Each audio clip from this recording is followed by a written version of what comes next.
කොහොමද ඔයාලට අද මං ඔයාලට මේ වැස්සේ කූල් එකේ ඉන්න ගමන් ලස්සන වෙන්න හොඳ ෆේස් පැක් එකක් හදන්න කියලා දෙන්න තමයි යන්නේ. මේකට ඕනි වෙන්නේ වෙනිවැල් ගැටයි, මී පැණි, රෝස් වෝටර් කියන අමුද්‍රව්‍ය තුන විතරමයි. ඉතින් එහෙනම් වැඩි කතා නැතුව අපි බලමු මේ වෙනිවැල් ගැටවල තියෙන වැදගත්කම මොනවද කියලා. වෙනිවැල් සම හොඳින් පිරිසිදු කරලා සිදුරු, කුරුලෑ සහ ලප කැලල් අඩු කිරීමටත්, සමේ ඇති වෙන තද රතු පැහැ ගතිය අඩු කරලා, සමේ ඇති වෙන තද රතු පැහැ ඉදිමුණු බව අඩු කරලා සමට දීප්තියක් ගෙන එන්නත්, ඒ වගේම සංවේදී හමටත් මේ අමුද්‍රව්‍ය භාවිතා කරන්න පුළුවන්. ඊළඟට මී පැණිවල වැදගත්කම මේක ඕනිම හමකට භාවිතා කරන්න පුළුවන්. ඩ්‍රයි, ඔයිලි, ඇක්නි කම්බිනේෂන් වගේ ඕනම ස්කින් එකකට මී පැණි අපිට පාවිච්චි කරන්න පුළුවන්. විශේෂයෙන් මී පැණි කියන්නේ විටමින් C බහුල නිසා khනිජ ලවණ, මැග්නීසියම්, පොටෑසියම්, සිංක්, ඒ වගේම ඇක්නි පාලනය කරන්න, ස්කාර්ස් ඉවත් කරන්න හැකියාව මී පැණි වලට තියෙනවා.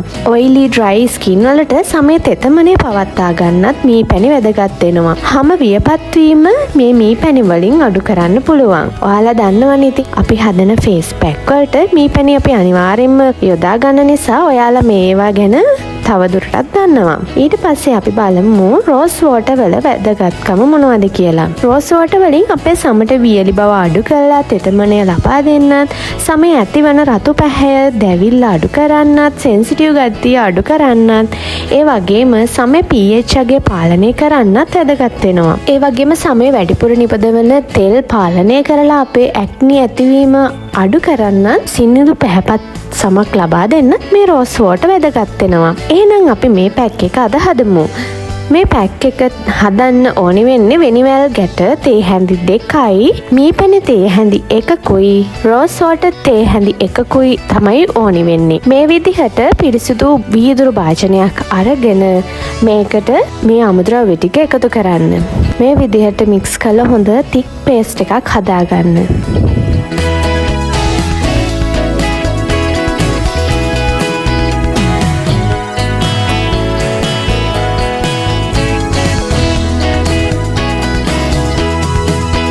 ඇත්තටම මේ පැක් එක ඔයිලි ස්කින් එකක් තියෙන, කුරුලෑ ඇති වෙන ඔයාටත් මේක පාවිච්චි කරන්න පුළුවන්. ඒ වගේම මූණේ තියෙන කුරුලෑ අඩු කරන්න, තෙල් ගතිය පාලනය කරන්න හැකියාවක් තියෙනවා. ඉතින් මේ පැක් එක මේ විදිහට අපි දැන් පිරිසිදු කරගත්ත මූණේ හොඳින් මේ පැක් එක ඇප්ලයි කරගමු.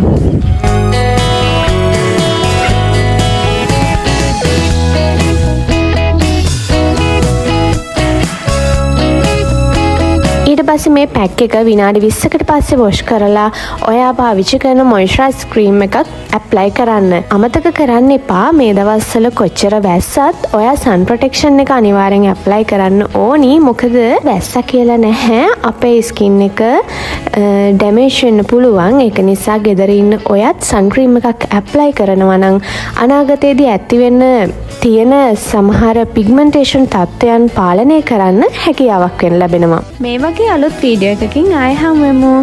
මගේ channel එකත් subscribe කරන්න කියලා ඔයාලගේ ආදරෙන් ඉල්ලනවා.